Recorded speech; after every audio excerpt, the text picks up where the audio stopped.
안녕하십니까. 이어서 경남 소식입니다. 밀양 나노융합국가산단이 어제 정부의 최종 승인을 받았습니다. 지난 4월 진주 사천 항공국가산단 승인 이후 두 번째인데요. 경남은 새로운 성장 동력을 확보하게 됐고 4차 산업의 전진기지가 될 것으로 기대됩니다. 오종우 기자의 보도입니다. 나노융합산단은 밀양시 부부면 166만 제곱미터에 오는 2020년까지 3,200억여 원이 투입됩니다.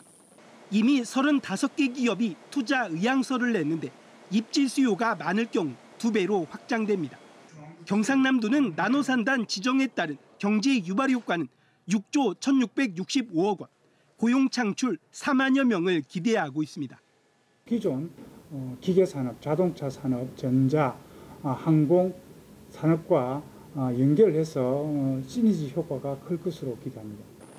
올 하반기 토지 보상에 착수하고 내년부터 공사를 시작하면 2020년 나노 관련 기업들의 입주가 가능할 것으로 보입니다. 2020년 나노산업 세계 시장 규모는 2,850조 원. 다양한 산업과의 연계가 필요한 만큼 성장 가능성도 높습니다. 나노라는 어떤 첨단 기술을 위한 산업단지를 국가가 지정을 했다. 상당히 미래의 새로운 성장 동력으로 역할을 할 것을 기대되기 때문에 나노산업 발전을 견인할 앵커 기업인 대기업들 유치는 중요한 과제입니다. 나노산단은 지난 4월 진주 사천 항공국가산단에 이어 올 들어 두 번째 국가산단 지정입니다. 경남은 이제 기존 기계와 조선, 항공에 이어 나노라는 새로운 성장 동력을 확보하게 됐습니다. KBS 뉴스 오종우입니다. 이처럼 정부의 어제 최종 발표에 밀양시는 부푼 기대감을 드러냈는데요. 나노산단 지정으로 관련 기업과 연구소 입지를 통해 경쟁력을 갖춰나갈 경우 경남 산업의 새로운 성장 동력이 될 것으로 보입니다. 이어서 이대원 기자입니다. 10억분의 1의 마술이라 불리는 나노기술.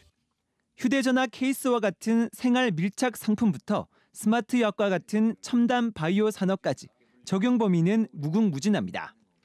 밀양시가 이 같은 나노 산업을 신성장 동력으로 육성하며 기업 유치에 나선 건 10년 전.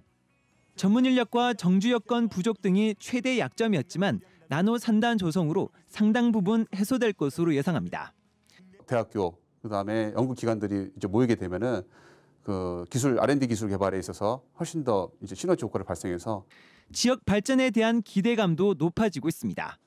현재 나노산단 입주 의사를 밝힌 기업체는 모두 60여 곳.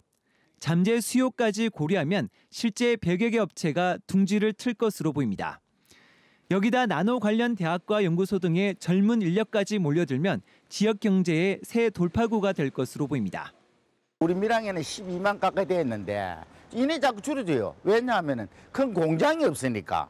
큰 산업단지 같은 하나 큰 거 들어오면은 나노 같은 거 이내 많이 안 불어나나. 밀양시는 정주 여건 개선 등 나노산단 성공에 시정 역량을 집중하기로 했습니다. 밀양 나노융합 국가산업단지 계획 승인을 감사드리며 대한민국 나노융합 산업의 메카가 되도록 밀양의 나노 국가산단은 경남의 산업 패러다임을 변화시킬 전진기지로 첫걸음을 시작했습니다. KBS 뉴스 이전입니다. 오늘 새벽 3시 40분쯤 창원시 내서읍의 한 아파트 3층에서 불이 나 내부 100제곱미터와 집기류 등을 태우고 30분 만에 꺼졌습니다. 이 사고로 61살 신모 씨 등 주민 12명이 연기를 흡입해 병원에서 치료를 받고 있습니다. 또 주민 30여 명이 옥상과 지상으로 대피하는 소동이 벌어졌습니다. 소방당국은 아파트 주민을 상대로 정확한 화재 원인을 조사하고 있습니다. 하동에서 혼자 사는 노인 집에 침입해 금품을 빼앗은 강도 사건이 일어나 경찰이 추적에 나섰습니다. 하동경찰서는 지난 26일 밤 9시 반쯤 진교면의 한 마을에서 혼자 사는 85살 A 할머니 집에 침입해 현금과 귀금속 등 400여만 원을 빼앗은 범인을 추적하고 있다고 밝혔습니다. 경남지방경찰청 해양범죄수사대는 중국산 마른 새우를 국내산으로 속여 판매한 혐의로 모 유통업체 대표 44살 A씨를 구속했습니다. A씨는 지난해 1월부터 지난달 말까지 창원의 임시 작업장에서 중국산 건새우 15톤, 시가 3억 4천만 원 상당을 국내산으로 속여 경남과 부산, 대전 등의 학교 급식업체나 농협마트 등에 판매한 혐의를 받고 있습니다. 고향 진주의 작품을 기증한 고 이성자 화백을 기리기 위해 만든 진주 시립 이성자 미술관이 활성화에 나섰습니다. 그동안 이 화백의 그림만 전시하던 데서 벗어나 다채로운 기획 전시 유치로 지역민과 소통할 계획입니다. 조미령 기자의 보도입니다. 한국 서양화가 1세대로 동양적 색채 감각으로 전통미를 표현한 고 이성자 화백. 타계 1년 전 고향 진주에 376점의 작품을 기증한 뜻을 기리기 위한 미술관이 운영되고 있습니다. 지금까지 이곳 진주 시립 이성자 미술관은 고 이성자 화백의 작품을 교체 전시하는 데만 머물렀습니다. 하늘과 땅, 인간을 주제로 아름다운 한글을 통해 우주와 자연의 본질이 조화롭게 어우러지도록 한 정도준의 작품들이 이곳에서 처음으로 선보였습니다. 국보 제1호 숭례문에 복원 상량문의 휘호를 남긴 진주 출신의 서예가입니다. 우리 한글의 그 자음의 그 구성적인 요소하고 모음의 그런 철학적인 요소를 좀 더 세계인에게 지금 알리고 있습니다. 진주시는 다채로운 작품전 유치에 나설 계획입니다. 앞으로도 특별 초대, 기획 전시, 또 교체 전시 등으로 이성자 미술관이 활성화될 수 있게끔 작품을 고향에 두고 후세를 키우겠다는 이성자 미술관이 글씨와 그림, 음악이 공존하는 공간으로 거듭나고 있습니다. KBS 뉴스 조미령입니다. 영남권 소식입니다. 지난해 갑자기 늘어난 독성 해파리 탓에 부산 지역 해수욕장 피서객들이 곤욕을 치렀는데요. 본격적인 피서철을 앞두고 해수욕장마다 해파리를 막는 데 애쓰고 있습니다. 보도에 장성길 기자입니다. 해운대 해수욕장 앞바다, 그물 설치 작업이 한창입니다. 폭 5m, 길이 1.5km로 해수욕장을 빈틈없이 둘러쌉니다. 독성 해파리를 막기 위해서입니다. 유형구역 내에 들어오지 못하도록 그렇게 차단을 하고 파도에 의해서 넘어오는 그 해파리 같은 경우에는 용선을 이용해서 뜰채로 뜨는. 지난해 부산 7개 해수욕장에서 해파리에 쏘인 피서객은 350여 명. 전년보다 3배나 늘었습니다. 지난해에는 강한 해류를 따라 중국 동해안에서 독성 해파리가 다량 유입됐고 국내 연안 수온이 높아 해파리가 많이 번식했기 때문입니다. 올해는 6월 말 기준 전국적으로 11군데에서 독성 해파리가 관찰됐습니다. 지난해 22곳보다는 적지만 안심하긴 이릅니다. 현재 시점으로는 발견율이 상대적으로 낮기는 하지만은 해파리라는 것이 7월서부터 8월까지 급격하게 증가하는 경향성을 가지고 있기 때문에 국립수산과학원은 해파리에 쏘였을 때 알코올이나 수돗물로 씻으면 독이 확산할 수 있어 나무젓가락 등으로 촉수를 제거한 뒤 바닷물로 상처 부위를 씻을 것을 권고했습니다. KBS 뉴스 장성길입니다.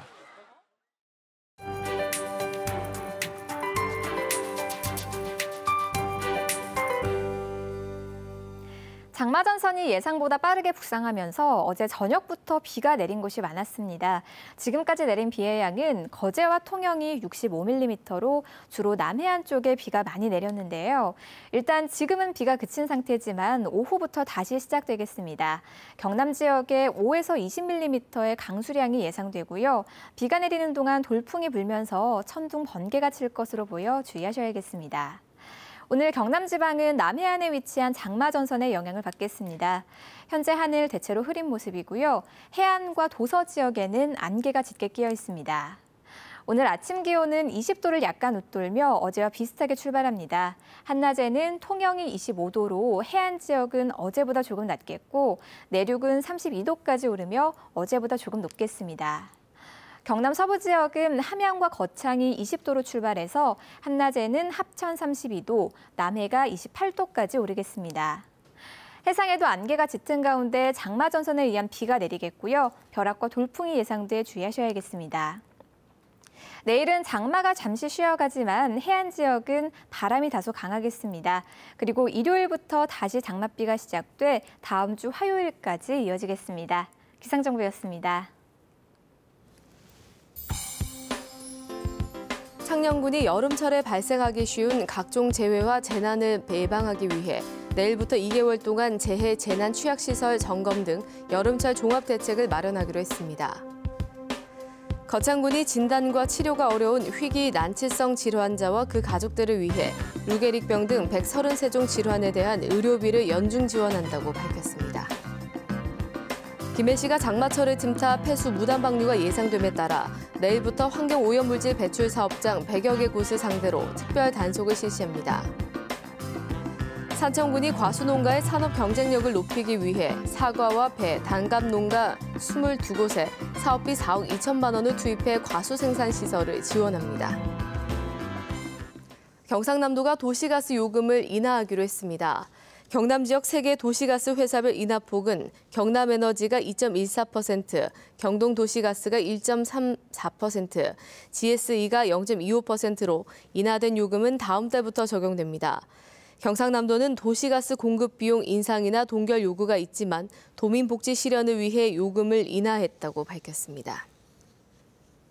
경남도의회가 한국항공우주산업이 개발한 수리온을 우선 구매해달라는 정부 건의안을 채택했습니다. 경남도의회는 어제 본회의를 열고 국산 헬기 우선 구매 대정부 건의안을 의결했습니다. 이 건의안에는 정부가 항공우주 분야 정책을 확대하고 수리온 헬기의 우선 구매와 수출 지원에 적극 나서달라는 내용을 담고 있습니다. 창원시가 폭염에 사망자가 나올 가능성이 가장 높은 지역으로 나타났습니다. 국민안전처는 폭염 위험도 지수를 계산한 결과 전국 시군구 가운데 창원시가 6.4로 나타나 가장 높았다고 밝혔습니다.